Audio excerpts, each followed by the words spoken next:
Today we're on a mission. I'm going to try and attempt to create this, but using this and this. And here's the thing, I am generally pretty hopeless with fiddly gadget tinkering, and I haven't a clue about whether it's going to work. Wish me luck. So last year, PlayStation released this, the Portal. It's essentially a massive controller split into two with a huge HD screen in the middle. Now it looks like you should be able to play games on it like a Nintendo Switch, but all it actually does is stream games from your existing console over Wi-Fi. So I started wondering about whether I could try something similar using my iPad mini 6. It's a perfect size for this kind of thing, and it's plenty powerful enough to handle most games. And then that got me thinking about whether I could use this gadget as part of my workaround. This is the Backbone 1 Generation 2. Feels like they should have called it the Backbone 2.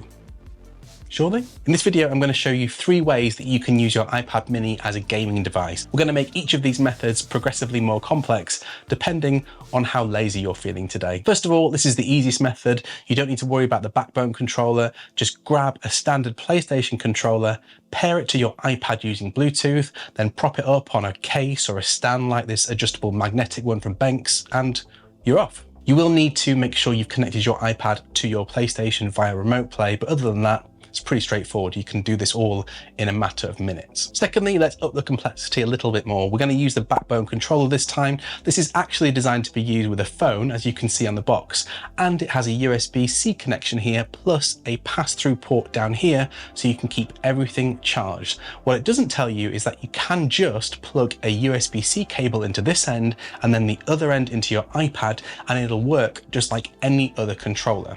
Now, just lately, I've been using these awesome magnetic cables from Magtame. These are super sturdy and they coil themselves away using magnets just like this. Now, if you hate seeing massive piles of cables everywhere, these are great. And again, with this solution, you're probably going to want some sort of stand or case to prop up your iPad with when you're gaming. And finally, this one isn't as complicated as I probably made it. In fact, it only involves 12 screws to make it happen. That's it. Here's how we do it. Now, before we get started, you're going to need a console or some sort of online gaming subscription if you're wanting to stream AAA games like the latest Spider-Man. I'm going to be using my PS5, but the same hack will work with an Xbox. You're also going to need an iPad mini. I'm going to be using the 6th generation, but this will also work with previous generations, and you'll have needed to connect it to your console ahead of time. In my case, I use the PlayStation's Remote Play app. There's 2 more things you're going to need. The Backbone controller.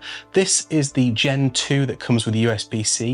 You will need this version if you want to use it with iPad mini 6 or higher, as yes, it is a USB-C connection. Now, if you're using this with a previous iPad mini with Apple's Lightning connector, you're going to want to make sure you get the previous edition of the Backbone 1, which ships with the Lightning connector as standard. Finally, you'll need a little precision screwdriver with a Phillips head attachment. I'm using this lovely little electric set from Hoto because, well, I'm a bit extra like that.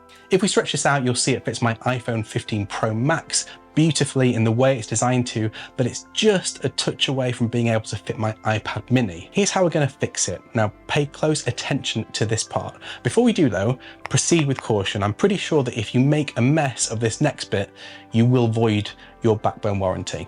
Now, with that in mind, let's crack on. Now, if we flip our controller over, we'll see there are 4 tiny screws on each side of the case. We'll need to use our precision screwdriver to remove all of these. And these are very small, so make sure that if you're doing this somewhere, it needs to be well lit and that you can easily find them if they happen to roll off the table. Now, the Hoto set comes with this magnetic pad, so I'm keeping all of mine over on that for safekeeping for now. Once you've done this, we'll flip everything round and just very carefully remove the front panels of each side of the controller. Now, when I did this, a bunch of quite important things fell out, but I'll show you how to fix that a bit later on. Now, in order to remove the limit on how far this can stretch to help fit our iPad mini in, we're going to need to pull back the ribbon on each side. And underneath this, you'll see there are 2 screws on either side of the controller. Grab your screwdriver and remove all 4 of these screws. I've actually kept these in the backbone box just in case I want to put them back in again, but you're not going to need them if you're going to just continue using this with your iPad mini. Now, importantly, these screws are going to give us the ability to stretch this as far as we want. So just be careful with this solution. If you pull this too hard, it's going to stress, or it might even snap that ribbon that connects the two sides, and it will render your backbone controller utterly useless. Now, before we piece everything back together, I found that the little metal piece here that fell out on either side was quite important. So I popped it back in and I clipped it back in place over here. What this does is it gives you a bit of tension when you're pulling the controller apart. So it should hopefully stop you pulling it too far by accident.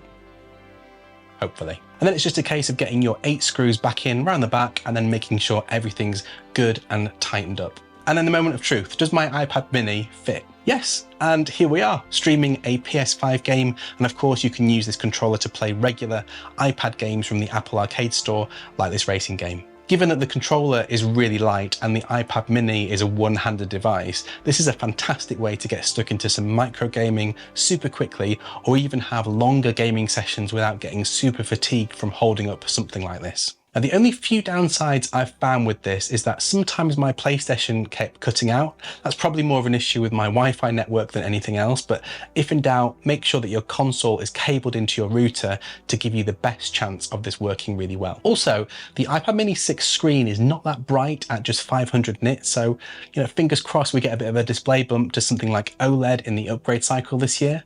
Now, even though the iPad mini 6 is capable of better than HD resolution, the PlayStation Remote app is going to restrict this to just 720p for gaming. It says here also that the frame rate is high or standard.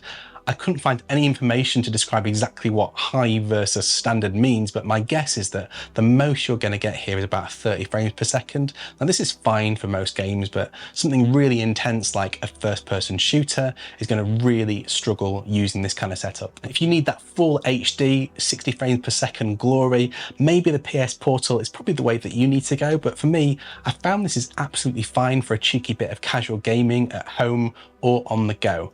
And as long as you already own an iPad mini, this whole solution is better than half the cost of buying the dedicated Sony Portal device. I've gone and left links to all the stuff that I used in this video down in the description, so if you want to try and do this yourself, go for it. These are affiliated, so if you want to support the channel, that's one way that you can help out. Folks, if you've got any questions about this one, let me know in the comments below. And if you enjoyed this, I'm sure you'll love hearing about all the other ways that I use my iPad mini day to day. That video is right up here when you're ready. See you next time.